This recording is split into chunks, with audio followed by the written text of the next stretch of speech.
Hey, I've got this incredible waterfall edge table. I cannot wait to show you how I built it. Check it out.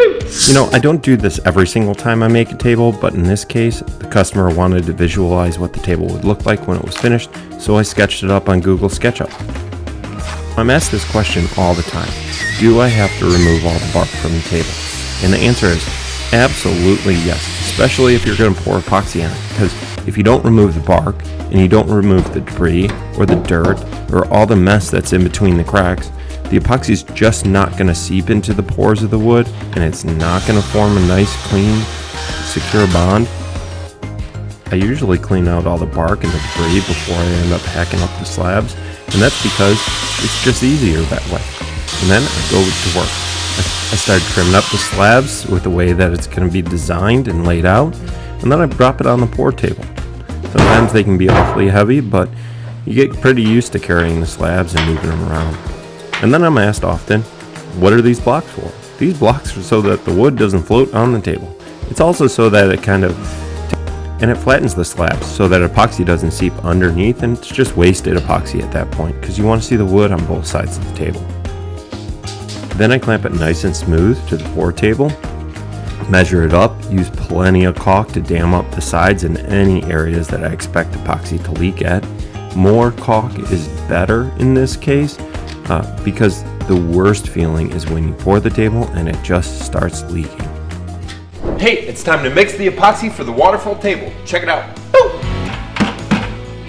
Then you gotta mix up the epoxy. I end up doing this on the floor of my studio with some tarps underneath. I wish I had a table that was like the perfect size to do this, but inevitably all my work tables are almost always filled with stuff. So anyways, I do it on the ground. It's not too terrible. It actually helps with this mixing part. And I'm pretty scientific in terms of the ratio of the colors of this green and the blue to get that turquoise. I measure it by the amount of drops that I use. I know it's pretty funny, it's not very specific, but I wanted this also to be a little bit transparent so that the customer could light it from the backside. Then I use the vacuum chambers almost every time just to be safe so that there's not any bubbles in the epoxy after I pour it. This is possibly my favorite part of the project. Why? Because I get to see what it's actually going to start to look like. Pour the epoxy in the table, try to get it right up to the edge but not past it, because if you get it past it, it's going to wind up on the floor of your studio. And here it is, seeping in the gaps. Hey, it's time to take this beautiful piece off the pour table onto the router sled and get it plain flat. Check it out.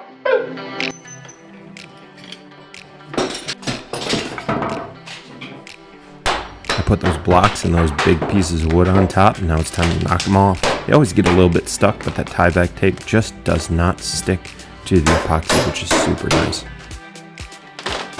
This is always a little bit interesting right here. Cracking it off the pour table makes some great sounds. Slides it off. I pull in the router sled down from the top. You saw my sign in the background that says the Garage Mahal. I started calling it that when we were building this new studio for us. Now we've got it up on the TOT router sled with the Jessen router here. And I've got a couple of videos on how I set this whole thing up, unboxing and the retrofitting of the router on the TOT sled. Hey, I've got the waterfall edge table ready to cut down to size and then time to rough sand it. Check it out. Start to trim it up here with the Festool track saw, one of the best tools in the shop. If you don't have one, I would highly recommend getting one. There's a bunch of different brands. Festool, DeWalt, I think there's even a Ryobi one these days. There's definitely a Craig's jig set up for it as well. Pretty much a whole bunch came on the market, but Festool was the OG.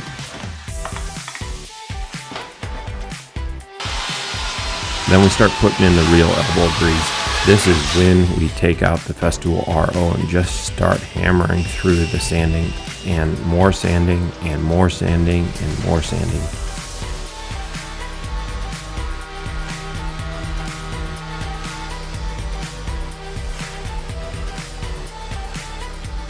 Hey, I've got this panel. It's ready to go to slice and turn it into a waterfall table. Check it out. Right here is the hardest part of the waterfall table. Getting that line perfect and cut and square at 45 degrees with no real struggle. Well, wait, there's always a struggle with it. Anyway, use the Festool Domino to help me get those joints nice, perfect, strong, and tight. That does the trick actually every single time. And you're going to see that on the wood, I use wood glue. On the epoxy, I use epoxy. You also saw me sand the epoxy a little bit there to get it nice, smooth bonds. Because this is semi-transparent, we got to make sure it's nice and clean and easy to see through. Clamping it up, I start by putting the lower clamps on, then I put the upper clamps on, and then I put these diagonal ones. Why? Because I need it to be 90 degrees. If it's not 90 degrees, it's going to look silly. And then, of course, some more sanding.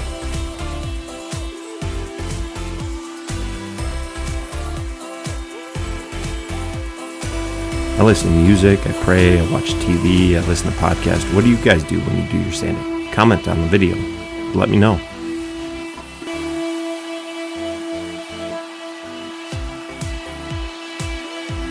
At the end of the video, you're going to see the finished product, and it's absolutely stellar. I'll show you a couple little different features of it at the very end.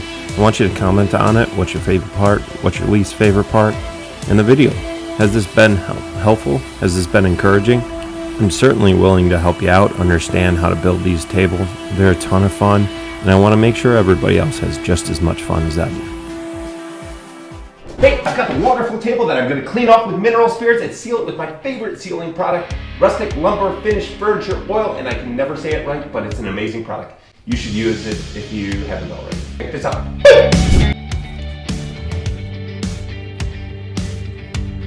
Why do I clean it off with mineral spirits? Well, it's to open up the pores on the wood, it's to clean off all the dust, it's to make sure that the sealer goes in, penetrates correctly, and you don't waste sealer, because if there's a bunch of dust on the table, it's going to get all gummed up in the sealer itself, and it's not going to spread as easily. So that's why I clean it. Why do I seal it with wax? Well, I seal it with this wax because it's extremely durable, and the wood stays feeling like wood.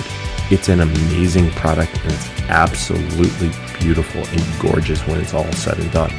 You got to be a little careful on the epoxy section. Make sure you buff it off really nice and clean and crisp.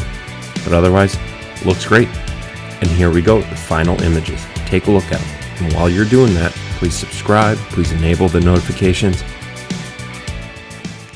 Tight mitered seam. Ooh. And the signature tree leg base. Yeah. Oh, we've got these pond looking doohickeys. So it's a river and a pond desk. I'm not exactly sure what to call this thing. It kind of looks like a smiley face, but it isn't. Maybe it's winking at us. Woohoo!